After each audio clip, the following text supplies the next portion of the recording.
Chers amis de la nature et de la photo, j'ai des images à vous raconter. Aujourd'hui, j'aimerais tellement être dehors, mais pour vous la faire simple, nouvel an lunaire, fruits de mer, estomac pas d'accord avec les fruits de mer ressorti de l'estomac, hôpital, grosse gastro, une semaine de grosses galères, et donc pas de vidéo la semaine dernière. Là, je suis presque remis, peut-être que vous entendez à ma voix que pas complètement, mais ça va beaucoup mieux. Et du coup, comme je ne pouvais pas randonner, j'ai contacté Yves qui m'a donné 6 photos pour que je puisse les retoucher. Et en les retouchant, j'ai pensé que 3 d'entre elles seraient fort intéressantes à vous montrer pour vous donner des conseils de retouche et pourquoi pas pendant le shoot. Yves, c'est un abonné qui fait des super dessins sur le sable et qui a acheté un drone pour pouvoir prendre des photos de ses dessins. Je vais donc retoucher 3 de ces photos drone, mais les conseils que je vais vous donner s'appliquent tout autant que vous preniez des photos depuis les airs ou depuis le sol. Avant de plonger dans la première image, je veux juste dire que j'ai l'impression que certaines de ces photos ont été prises pendant les vacances et j'ai tout à fait conscience que pendant les vacances, on ne peut pas toujours prendre des photos au meilleur moment car on peut être avec des gens qui n'ont pas les mêmes centres d'intérêt ou les sites qu'on veut prendre en photo ont des horaires de fermeture. Donc voyez plutôt tout ce que je vais dire dans cette vidéo comme partant d'images déjà existantes et en omettant complètement de telles contraintes de la vie réelle. Allez, on y va! Alors cette photo est clairement prise à un moment de la journée où pas mal de visiteurs viennent voir cette par ailleurs très jolie chapelle en bord de mer. Bien sûr, sans personne, cette photo serait sûrement mieux, mais on n'a pas toujours le choix. Je vous montrerai plus tard une version sans personne. Deuxième chose, elle est pas mal sous-exposée. Vous pouvez le voir par l'histogramme. Ici, il n'y a absolument aucune donnée dans la moitié supérieure de l'histogramme. Bon, ce n'est pas grave car les photos d'aujourd'hui sont toutes des RAW, je vais pouvoir rattraper ça. Et commençons en ajustant l'exposition. Voilà, ça suffit. Voilà, vous voyez comme l'histogramme est bien plus équilibré. Je vais ensuite allumer les notifications qui me permettent de savoir si je suis trop surexposé ou trop sous-exposé. Voilà, vous voyez, c'est allumé. Ça me permet de savoir si j'ai trop exposé, il y aura des zones rouges, ou si je suis trop sous-exposé, les zones noires où il n'y a plus aucune information apparaissent en bleu. Alors, voilà. Donc vous le voyez, là il n'y a aucune zone surexposée ni aucune zone sous-exposée. Je vais automatiquement ajuster les niveaux comme ceci et vous voyez que ici nous avons des zones noires et des zones blanches sans information. Je vais donc réajuster les niveaux de manière à faire disparaître ce problème. Voilà. Il y en a encore un peu dans la mer. Voilà. Je vais baisser un petit peu l'éclair. Bon. Gardez en tête que je vais enlever les gens plus tard, donc s'il y a quelques marques sur les gens, ce n'est pas très important. Et enfin, même s'il y en a sur l'eau ici, c'est vraiment des tout petits détails, ça n'est vraiment pas très très grave. Alors c'est déjà pas mal comme ça, je vais augmenter un peu les couleurs. Ah voilà, là la photo reprend vie. Alors le problème c'est que maintenant les bleus font très très faux et les verts sont très peu présents. Donc je vais utiliser cet outil dans les couleurs pour baisser un peu la saturation du ciel et de la mer. Voilà qui est beaucoup plus naturel. Et réaugmenter un peu celle de l'herbe que j'aime beaucoup personnellement. Voilà. Et aussi la jaunir un petit peu parce que l'herbe un peu trop bleu-vert, bon, c'est pas trop mon délire. Voilà, c'est un choix personnel. Ensuite, je vois que sur les rochers ici, il y a un peu de magenta. Et je trouve pas cette couleur très très intéressante. Je vais donc les faire venir un peu plus vers le rouge. Voilà, comme ça. Alors pour une photo de voyage, ça suffit très très bien. Il y a juste, comme vous le voyez, un très gros problème. Et donc Yves, je te conseille vraiment de recalibrer ton drone parce que l'horizon n'est pas droit du tout. Il va falloir corriger ça. Normalement sur un drone, l'horizon est droit directement. Voilà. Donc là, on a une photo tout à fait acceptable. Le problème, c'est que comme vous le voyez ici, toute cette partie du ciel, elle n'a aucun intérêt. D'accord, il y a quelques nuages, mais en fait, toute l'action se passe ici. Et toute cette information ici, en fait, elle n'est pas utile. Donc, je vais cropper ça et j'ai choisi d'ajuster ça en 16/9 parce que je trouve que la position centrale de la chapelle dans la composition est pas forcément très intéressante. Et aussi on a cette péninsule, île, je ne sais pas, qui pointe son nez comme ça sur le côté. C'est vraiment pas intéressant du tout. Alors que si je me mets de cette... Alors que si je fais ça, regardez, la chapelle a une place bien plus forte dans la composition. Et du coup, vous voyez que le côté éclairé de la chapelle devient beaucoup plus intéressant. Une dernière chose que j'aime beaucoup faire moi, c'est rajouter une petite vignette, histoire de diriger un peu le regard vers le centre de la photo. Ça peut aider. Rien de trop fort, vous voyez, moins 0,37, c'est pas beaucoup. Et eh bien pour moi, pour cette photo-là, ça me suffit amplement. Avant de passer à la photo suivante, je voulais vous donner 2 astuces sur comment Yves aurait pu améliorer la prise de vue à ce moment-là pour faire une photo plus impactante et comment du coup vous pouvez le faire vous la prochaine fois que vous prenez des photos. J'ai fait un travail très rapide sur Photoshop pour enlever les gens. C'est vraiment pas un travail super précis, mais ça suffira pour la démonstration. Allons-y. Première astuce, ici donc le sujet de la photo c'est cette chapelle devant la mer. C'est très joli, mais le problème c'est regarder la division qui est créée par cette ligne d'horizon entre l'espace au-dessus qui est le ciel et l'espace en dessous qui est donc le sol, la mer, la côte et cette petite falaise. Le problème c'est que notre sujet est entièrement englobé dans cet espace en dessous de la ligne d'horizon et du coup ne ressort pas réellement de son environnement. Seul, comme vous le voyez ici, le clocher ressort de son environnement et du coup il vole un peu la vedette au bâtiment tout entier. Une autre chose qui est peut-être un peu du pinaillage, mais la ligne d'horizon et le toit sont vraiment très proches. À mon avis, ça renforce encore plus le fait que la chapelle est intégrée au sol au lieu de ressortir de cet espace-là. Donc le conseil que je peux vous donner ici dans de telles circonstances, ça aurait été de faire voler le drone plus bas. D'abord, ça aurait permis d'éviter un endroit un petit peu trop occupé ici, mais surtout, la chapelle serait ressortie tout entière au-dessus de la ligne d'horizon. Donc je pense que la ligne d'horizon aurait été quelque part par ici, là. C'est la même façon que l'on prend un portrait, ça permet de placer le sujet, la personne ou la chapelle ici en l'occurrence, dans une position plus impactante dans la composition. Le deuxième sujet dont je voulais parler, c'est l'éclairage. Alors vous voyez ici, c'est ce côté-ci qui est éclairé. Ça c'est très bien, parce que c'est clairement le côté qui est le plus important. Il y a la porte, il y a, je ne sais pas, le vitrail ici, il y a le clocher, il y a la statue, et c'est le devant de la statue qui est au-dessus du clocher. Donc c'est clairement le côté le plus important. Le problème c'est que comme le soleil est très haut, vous voyez à cause de l'ombre qui est ici, comme le soleil est très haut, il éclaire tout de la même façon. Alors c'est là où malheureusement lorsqu'on fait des voyages on n'a pas toujours l'opportunité de venir aux meilleures heures de la journée, mais et je ne sais même pas si c'est possible d'ailleurs à cet endroit là, mais si c'est possible, au lieu de prendre le soleil qui tape comme ça, prendre le soleil qui taperait plutôt comme ça, ou encore mieux, juste après le lever de soleil qui taperait presque à l'horizontale, ce qui fait que peut-être cet endroit ici recevrait déjà un peu moins de lumière, parce que en toute honnêteté, il est intéressant le sol, mais c'est quand même pas le sujet le plus fort, et surtout plus intéressant, cet endroit-ci serait complètement dans l'ombre, ce qui permettrait voilà, ce qui permettrait de diriger le regard plus vers la chapelle. Vous voyez donc comme cette simulation de lumière sur le devant permet de faire ressortir la chapelle encore un peu plus par rapport à avant.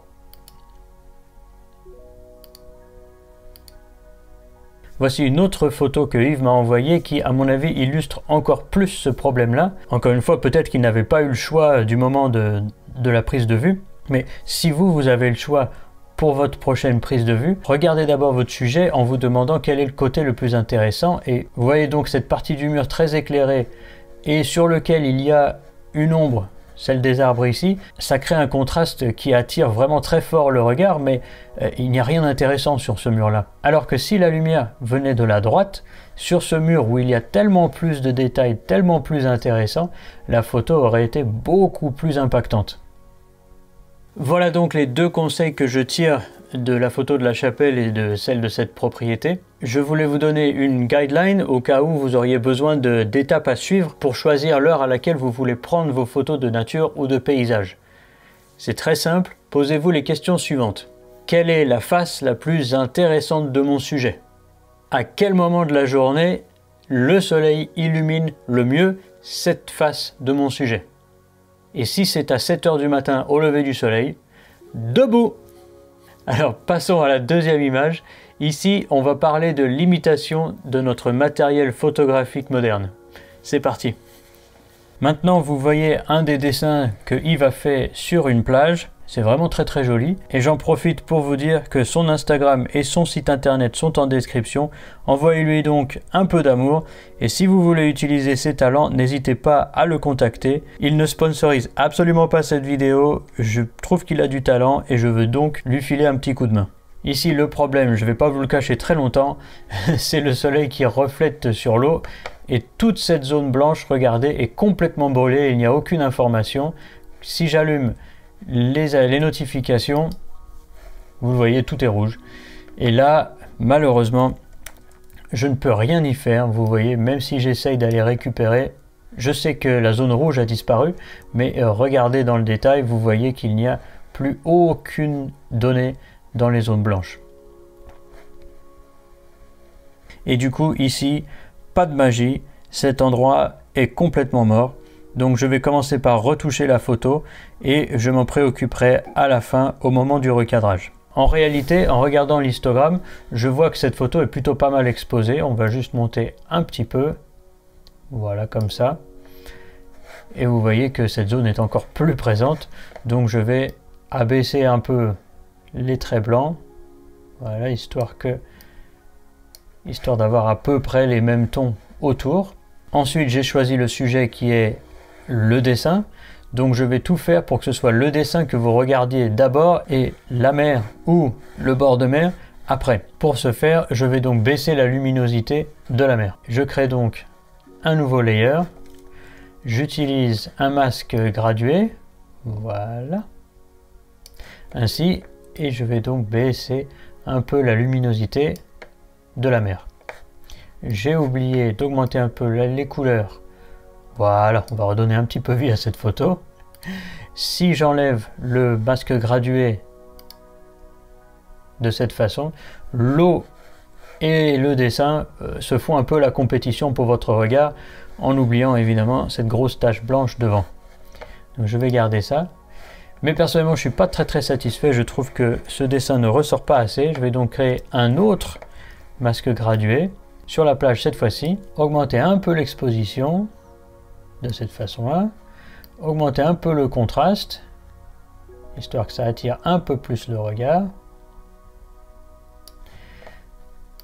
amener un petit peu plus de couleur, pourquoi pas, voilà, baisser un peu les ombres pour rajouter encore un peu plus de contraste de cette façon-là, et je vois qu'il y a un peu de bleu cyan sur ces rochers là, pareil ici, ça m'intéresse pas particulièrement. Donc on va prendre les couleurs ici et je vais les dégager complètement. Histoire que le jaune du sable n'ait pas de compétition. Une fois que cela est fait, je pense monter encore un petit peu l'exposition. Et je vais rebaisser mes blancs parce qu'ici c'est devenu beaucoup trop clair. De la même manière avec les couleurs, je vais booster un peu celle du sable. Si j'enlève tous les masques gradués, vous verrez que le dessin ressort bien moins. Comparé à maintenant, il faut régler le problème de cette surexposition ici. Maintenant, vous me connaissez, je vais prendre l'outil de crop en 16/9 aussi, pourquoi pas.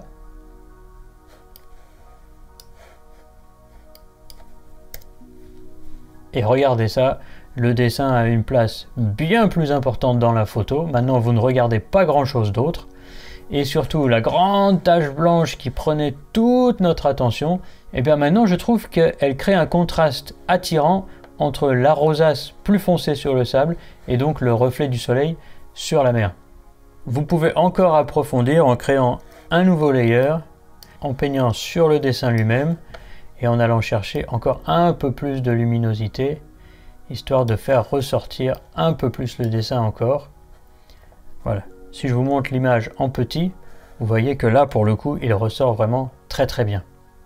Une dernière petite chose avant de finaliser, regardez toujours les bords de votre cadre, un peu comme un douanier, et vous trouverez que parfois il y a des choses à enlever, comme ces gens qui se tiennent ici, ils sont absolument pas importants du tout à inclure dans la composition, donc on va les enlever, voilà.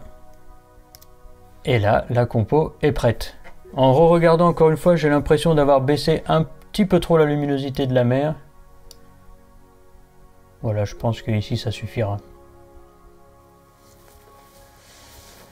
Voilà pour la deuxième photo. Avant de passer à la troisième, qui à mon avis vous plaira pas mal, je vais vous donner un conseil pour comment éviter les grosses taches blanches de soleil brûlé sur vos photos. D'abord, il faut vraiment que vous compreniez que dans notre monde, il n'y a pas d'autre source plus lumineuse que le soleil.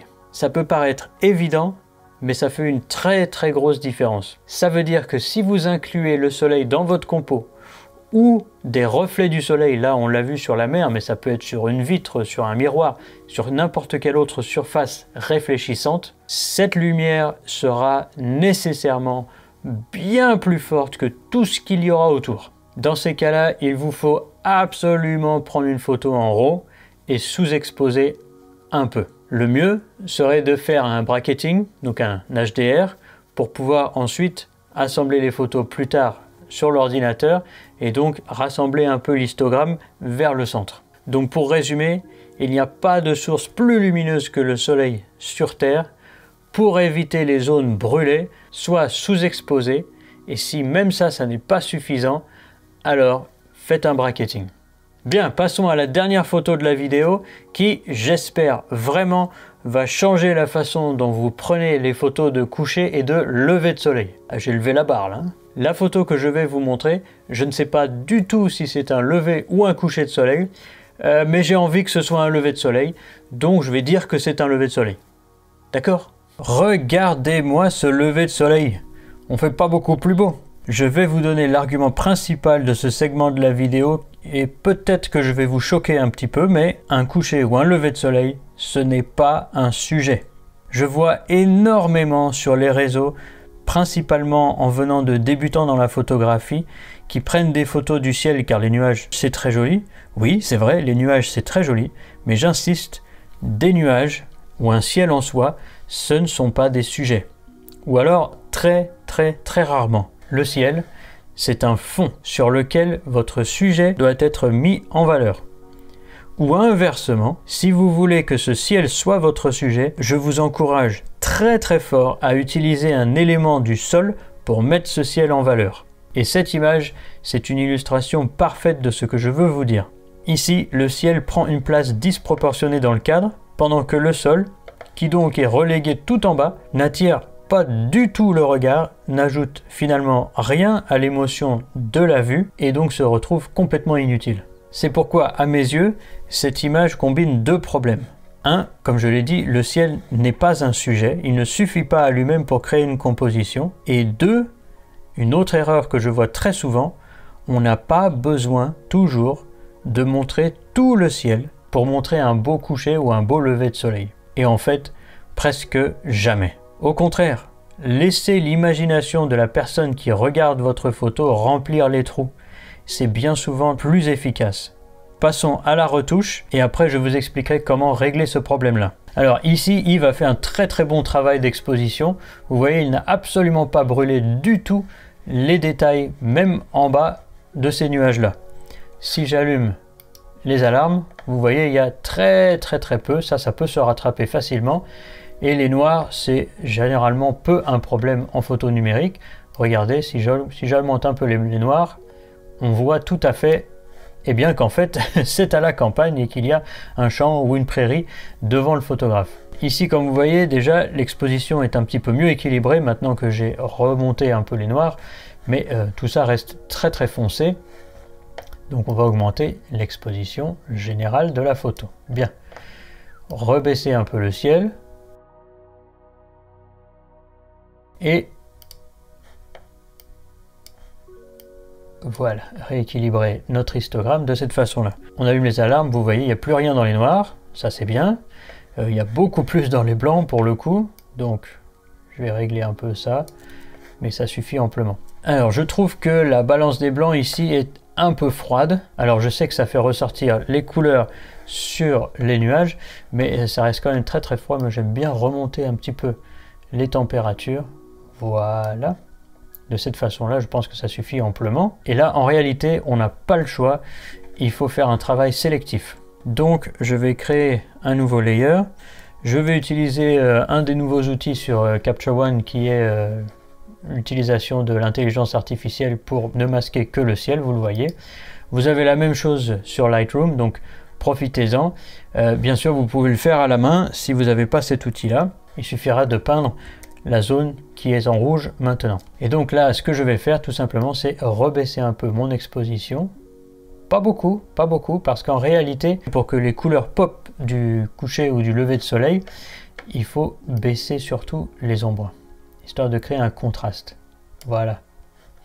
Et vous voyez que ces couleurs sont revenues comme on était au début, sans pour autant avoir affecté le sol.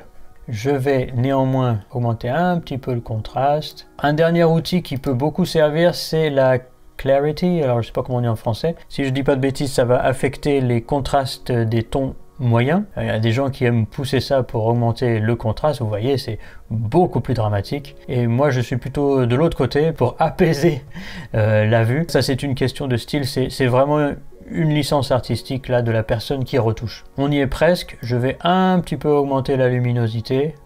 Voilà. On perd un peu de détails du coup. Vous voyez ici un peu dans les oranges. Bon, bah, y a beaucoup moins de détails. Mais en soi, ça reste des tout petits détails. C'est un peu caché derrière les arbres. Donc c'est pas bien grave. En comparant avec le début, je pense qu'il n'y a pas photo. Très bon jeu de mots. Mais... et je vais donc revenir à mes deux points du début. Le deuxième point était qu'on n'a pas besoin de prendre tout le ciel en photo pour montrer que c'est un très beau coucher de soleil. Et comme vous le voyez dans cette image, en fait, cette partie-ci est la plus intéressante, mais un gros quart de l'image n'a rien d'intéressant. Et je vais même ajouter par ici, c'est joli, mais comparé à ça, c'est beaucoup moins attirant. Je pose la question, pourquoi prendre en photo toute cette partie sachant qu'elle n'apporte pas réellement d'informations à la personne qui regarde la photo. Et sans oublier bien sûr qu'il y a un poteau électrique ici, il va falloir s'en débarrasser. Je vous conseille plutôt ceci, regardez.